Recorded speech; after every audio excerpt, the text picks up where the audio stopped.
President of the Christian Apologetics Research Ministry, found online at carm.org. When you have questions about Bible doctrines, turn to Matt Slick Live for answers. Taking your calls and responding to your questions at 877-207-2276. Here's Matt Slick. Hey everybody, welcome to the show. It's me, Matt Slick. I hope you had a great weekend. I had an interesting weekend and stuff. Boy, I'll tell you, a lot of work, a lot of things I'm doing. Hey, if you want to give me a call, we have now we get a little bit of a problem with the lines. We'll have 2 out of 4 lines working right now. So if you want to give me a call, that's all you got to do is just dial 877-207-2276 and we can talk. Not a big deal, pretty easy to do. And for those of you who right now are watching online and playing with some settings on the cameras and stuff like that, there's a camera behind me. In fact, I got a bit of a story to tell you. So I'm prepping here, and hopefully we'll start by the end of the week. I'm prepping to start doing some 1-minute videos and some other stuff. And we got a new camera and the whole thing. And on Thursday night, I had a Bible study that's going to teach. Oh, man. And if you're a computer tech, you'll chuckle at this one. So I was a computer tech at HP, Hewlett Packard, for about 5 years. And, we all had our stories of great successes and great failures. We would get behind the closed doors in our lab, we called it, and we would talk about what we did right, did wrong, and we just laugh at each other's failures and applaud each other's successes. Well, Thursday night, I spent a lot of time trying to figure out why the audio would not work for the Bible study. And it was so upsetting to me that I just couldn't teach. I said, we're done with it. And another tech guy was there, and we both just gave up after a while. And we just had, instead of a study, we had a nice conversation, a bunch of people at the house. So 2 days later, I got my my stuff, and I'm going to beat this. I'm going to figure it out. It took me a half hour, and I solved it. And there's a little mute button on the laptop for the microphone. That's all. Just a little bit. I didn't even know it was there. I'm like, what's that? Click. Everything works. So it was we call it an operator error. And I told another tech friend of mine over the weekend about it, and he laughed. Not at mockery. He goes, yeah, been there. At any rate, so how about that? That was pretty good. And if you want to give me a call, we have open lines. So we have a problem. We have a problem with the line. So if you call and there's a busy signal, just wait a couple of minutes, let them off the line, then call back. So half of the lines are working, half of them are not, of course. So we'll just work around that. And if you want to email me instead of call, you can do that by just emailing at info@carm.org, info@carm.org. And you have a comment or a question, just say, comment or question for the radio show, the title, and I can get right to it. All right, no problem. Let's get on the air with Alberto from Georgia. Alberto, welcome. You're on the air. Yes, good evening, Matt Slick. My question is, shouldn't the Christians owe an apology to the terrorists and the Muslims and the gangbangers that kill each other? Because the Puritan and the Calvinists and the Reformer did the same thing. They were killing people and burning people for their belief system.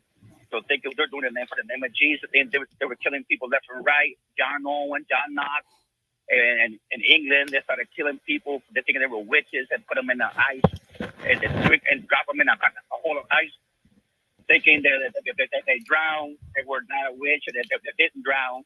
They were a witch, and that's transferred that same ideology to Salem, Massachusetts, started burning witches and all that. What do you think? First of all, I don't know if any of that's true. I'll have to see some documentation. John Owen was doing this. John Knox was doing this. The Salem witch trials were in America, and Knox and Owens were not in America. They were in Britain area. So I'm curious where you got that information.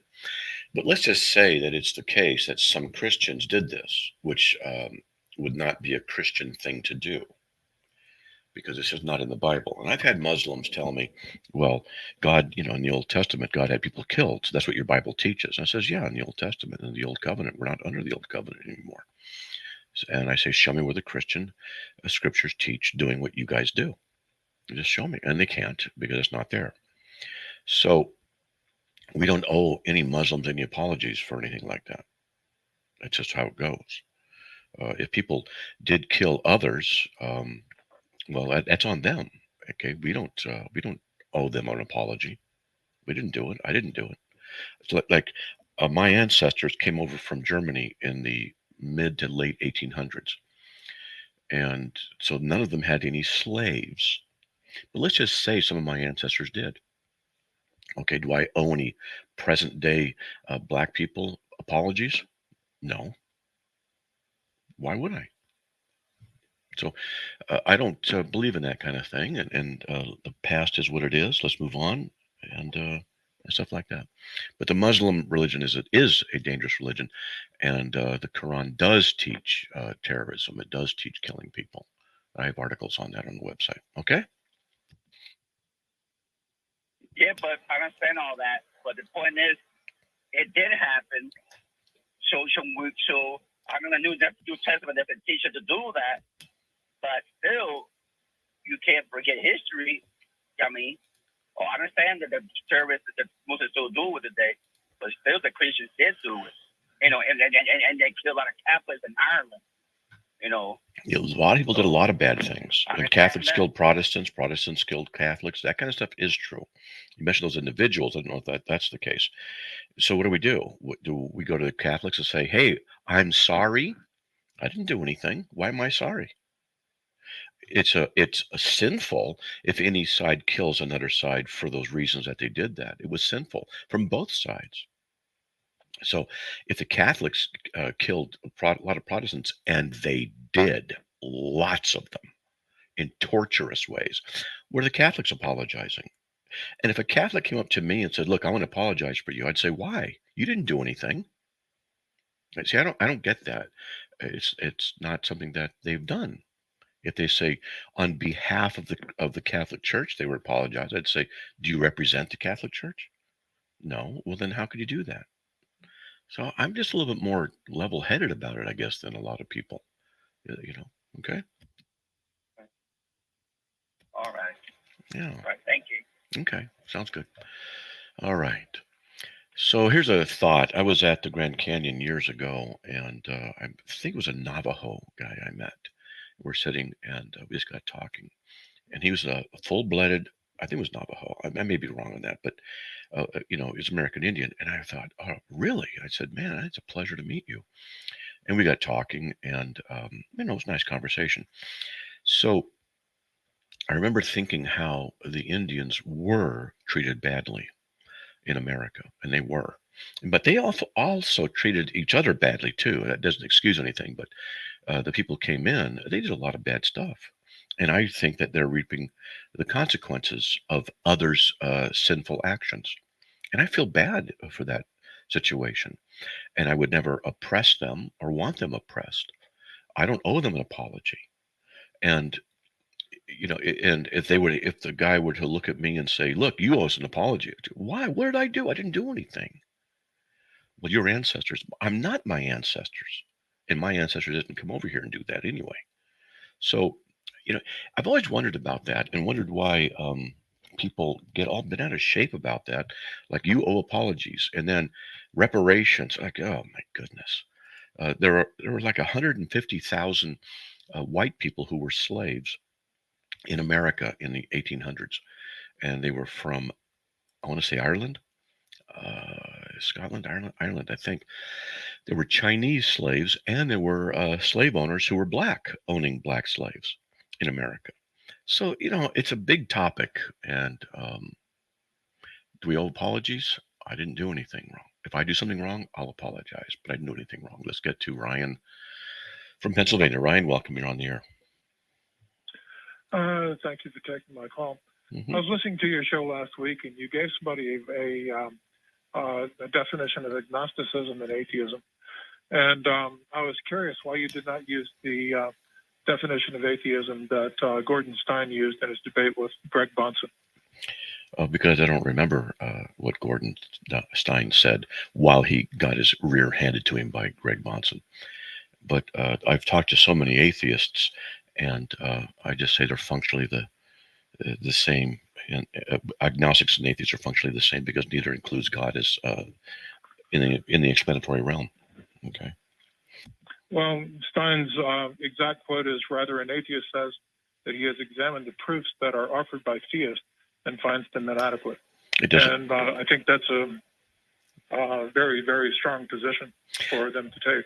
Well, it doesn't. But inadequate doesn't mean he does or does not believe. You could say they're inadequate. Then he's saying that his belief is based purely on his decision. Mm-hmm.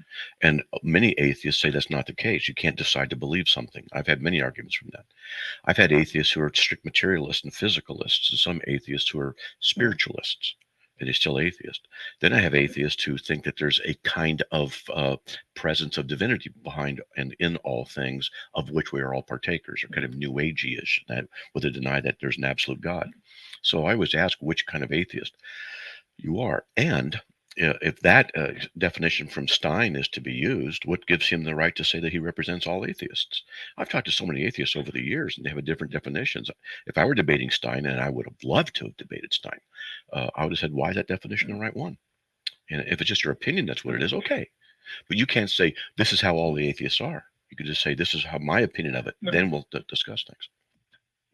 Okay. I don't think he was trying to speak for all atheists. But anyway, I just found it interesting that, well, I mean, I agree with the idea that all the proofs the theists offer are inadequate, and but I'm a Christian, and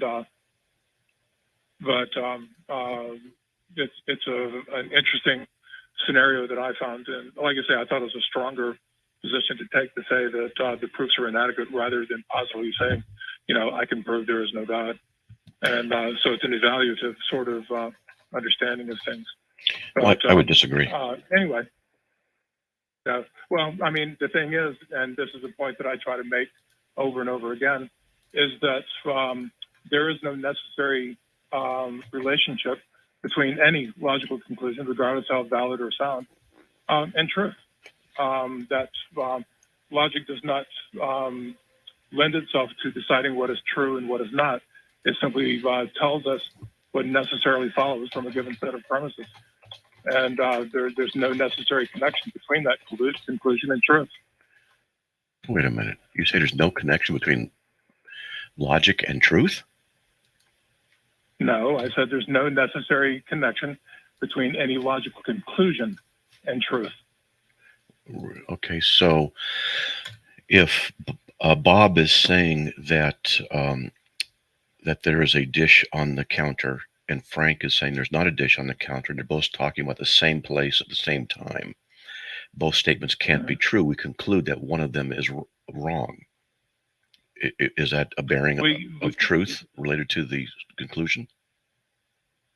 Okay, if we say A or not A, therefore not A, then we are drawing a conclusion from that. And we are simply saying that not A necessarily follows from the premises that are given. Not A is a double negative. So, but you said there's no bearing. You said logic has no bearing on truth. How do you know that logic has no bearing on truth? Okay, conclusions. That's right. Logical conclusions. That's right. You said logic. I'm going to talk about this when you get back. Close, Matt.